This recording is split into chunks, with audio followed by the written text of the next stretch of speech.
Well, we're talking agriculture, and it is complicated.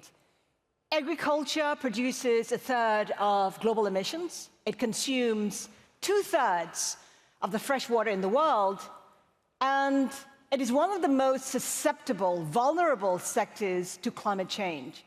Add to that, you have the issue of a rising population. So we could be facing a food shortage. The question really is, how can you harness technology to do agriculture better and greener? Well, I have with me two entrepreneurs at the forefront of agtech or agricultural innovation. Good to have you with us. Arama, let's start with you. You're behind the company called Plenty. What exactly do you do? So Plenty is a company that's, over the last year, 10 years I should say, invested close to $1 billion in really figuring out how to reframe and rewrite the rules of agriculture growing inside. And really what we've done is mastered the growing of plants, which can be used for many different things. Most people here have heard of vertical farming, probably think it's leafy greens or it's tomatoes. But it's much bigger than that. In fact, if we think about how our food is produced, less than 1% of it today globally is produced indoors. And yet as we look at the challenges of climate, we look at the challenges of supply chain, but also all the opportunities, frankly, to control plants perfectly to make the best tasting fruit and produce. Food ingredients, for example, that are natural, not artificial, and even all the way out there on the spectrum, making, for example, nutraceuticals, pharmaceutical ingredients, all of which can be made in plants. We really focused on building a technology platform, if you like, an operating system for indoor agriculture for the future. Arama is a scientist turned entrepreneur, and you grew up in a farm, you're modernizing farming, and what you're doing, you've already commercialized it. I mean, you've tied up with the likes of Driscoll, Walmart. Give us a sense of how that is going. So we have two of the world's most advanced vertical farms at scale. One in the city of Los Angeles, in Compton, which is producing leafy greens. Another one in Virginia, just south of Richmond, a couple of hours south of DC, serving the northeastern corridor, which is partnered with Driscoll's, producing strawberries. And really over the last year plus, we've been thinking about where do we take our first international step. And Hota, of course, professional footballer turned entrepreneur. And he is behind the company called GROINN. Hota, give us a sense of what you're doing there. Yeah, thank you. How you're disrupting agriculture. Yeah, first of all, thank you so much for giving us the opportunity to be here, because we are a startup company that we've been working on our tech last 2 years and a half. We create a device that we make viable, cover all the length of a country, with sensorical device to add and help the farmers with all that data we are collecting to make decisions, obviously to reduce the cost, because we see that now in the world, one of the problems we have is like farmers are not having that margins on his productions, and we need try to help them to more people, more young people like me want to join that industry, because people ask me how you change football to agrotech, because it's not a similar industry, but I think it's the future. And to be honest, I stopped football because I feel with that device we will help the world, and we can do that stamp. And obviously we are a business, we want benefits and profits. We will not lie, but we think we are in the front to lead a new generation of young people want to invest in the industry, young farmers. And the main point is make it profitable, because if not, people will not want to invest, young people will not want to work in the lands. And we are so happy that we are helping so much the world, and we are expanding ourselves to over the world. Hota, give us a sense of what it actually entails. Is it a box? Yeah, we create a device that we collect data. We collect nitrogen, phosphorus, sodium, salinity, conductivity, humidity, temperature, and we send it to our platform, to cloud, and from our cloud we send to the farmers how to use his residues best possible to reduce the fertilizant, because we are now fighting so much regulations in Europe. We have so many regulations about what they can use, what they cannot use, and obviously they was in the streets 5 months ago in Germany, Madrid, because obviously we need to take care of the world, but we need to take care of the farmers, because without the farmers we don't have food. And I think if the countries don't have food, we have a big problem. We already have so many problems in the world. Kids don't have food, and we need to help them, because obviously they need take that regulations, but if we don't help them, it will be impossible to make an industry work, because they need profits. It has to be cheap enough. Yeah, that is, I think, one of the main things we are here, because we are a new company. We are 3 months ago on the market, and it's like we are now in a big stage with one of the most important people on the world in agrotech, one of the best investors and businessmen on that industry. Yeah, but we create one dispositive that only costs 175 euros. And the other technologies on the market, and it's not our technology because we have the IP rights, it's a new technology patented. Technology similar to us is close to 10,000 euros, and now we are creating reality to the governments to have all over the land the data, because before wasn't possible for the cost of the products and the technologies. Now we create that affordable technology and self-sufficient, because we work with energy solar, and you click it on the floor and you forget about it in 10 years. And now we think it's possible to give to the governments the possibility of that data can be a national treasure, because we can prevent maybe in 10 years 50% of your land will be not fertile, and we can take the problem now and not with the problem is it, because when the problem is it will be so difficult to take the solution. But now we are trying it. We are now in Lebanon with Dr. Yola Shamoun working, Republic of Congo and some other countries, and we are very happy, but to be honest, we are still a young corporation, and we are trying to can demand the world we have now with some good investors, a strategy partner, because I believe so much on my vision, and for that I stopped my career, and some people was, you are crazy, you are winning money, and you stop to put your money and maybe lose everything. But I want to pick up on one of the things that you said, which is, this is a new age for agriculture. Agriculture wasn't necessarily a vocation or a job that young people wanted to go into.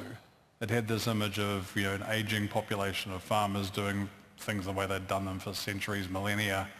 And there's some truth to that, but what we're also seeing, I think, with companies like yours, like mine, is rethinking what agriculture actually is, the tools that we use. So there are opportunities if you're a data scientist to utilize AI, if you're in mechanical engineering, if you're like me in soil science. This intersection of really amazing technologies and frankly, which agriculture is often leveraging from other sectors. We didn't invent GPS for agriculture, but every combine harvester out there can self-drive down a line using GPS. Robotics, which we use in our company, they're actually adapted automotive robots that we're using to pick up and handle large amounts of plants. And on the data science side, in our facility, we can create the perfect conditions for growing plants where we're getting decades of data every year. And one of our farms, we have 50 million data points. Everything from light, every day, light, salinity, fertilization, plant growth. So this is, I think, maybe the most exciting thing is that we're seeing a new generation of talent come into agriculture because it's cool. Anyway. We talk about funding. HOT is looking for funding, but you're well funded. How are you looking at scale, expansion? How do you bring this to the world? Yeah, I think, we're a technology company. We say you're a vertical farming company, yes, but fundamentally we've built a completely new set of integrated technologies. which has taken a lot of capital because we're doing fundamental R&D, at least for the first 5-6 years of the company's life. I was an early investor. I took over as CEO about 3 years ago and said, okay, right, now we need to deploy technology. And one of the things we have to do actually at the business level is figure out the right partnerships and the right capital structures to scale. So we're not using startup capital anymore, really. We're doing asset level financing. So we're using bank debt. In the US, we have a partnership with a group called Realty Income, who've provided us, $1 billion allocation for real estate finance because we have to build buildings. You don't want to be doing that with venture capital. So I think as you go through the growth cycle, different types of capital become more important. And I think what we're seeing in agri-tech is a maturing of the financing structures to grow companies. Let's remember, agriculture is a fundamental infrastructure business, just like energy. The GDP flow out of ag and food last year was about 15 trillion in GDP. So when we think about building long-term infrastructure, we're talking in decades, really. So we started with an R&D proposition. Can we invent a new way of farming? We've done that part. We continue to invest in R&D for improvement. But now you get to the place where you have to scale. And you're seeing that with other areas like cultivated meat is another area. Or using microbes and fermentation, again, to make food replacements. And for areas like this where you don't have a lot of arable land, these new technologies open up the possibility of having a new whole wave of agriculture. Singapore's suddenly trying to do a lot more of that. How are you looking at scale, and what do you need for that?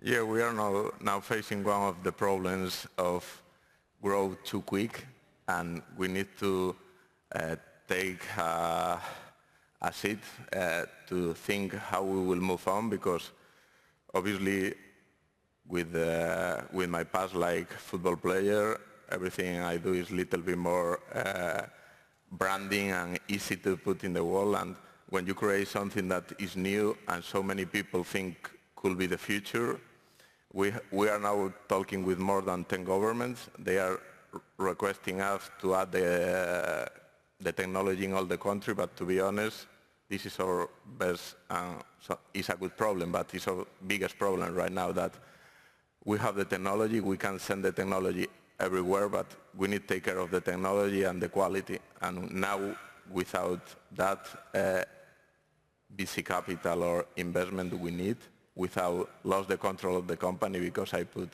so many hours and I think the vision of the company is so clear and I know where I want to go, and I am not in a hurry, but obviously we can lose the opportunity of that demand, because technology tomorrow can be another technology better than us, and this is from everything to anything is so easy on technology, and this is our biggest deal now to sort out, because I think in the next couple months, if we find that capital, we will be around 10 or 15 countries covering all the land, that this is so many devices.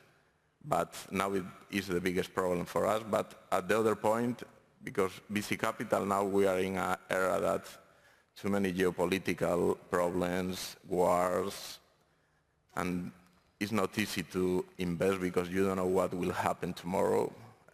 And it's so many problems in Europe. Well, that's part of the reshaping of agriculture. Just within our domain, you can say this about many industries, but really at least in the West, the post-World War II order was really defined by the concepts of free movement of people, capital and goods. Well, we can't really say that's the world we're in today. So, there's a greater need for technology, I think, in agriculture to provide local solutions. And agriculture has always actually been local. That's why we have completely different farming systems in New Zealand, where I'm from, than we have in the Midwest of the USA or here in Qatar, where you have incredible dairy production. If you'd said to me 10 years ago, we're going to have a 60,000 cow operation in Qatar producing dairy, I said, there's no way you can do that. And I'm an agricultural scientist in dairy, right? So guess what? I didn't know that there was going to be an answer that was very different from the one that we'd seen 10 years ago.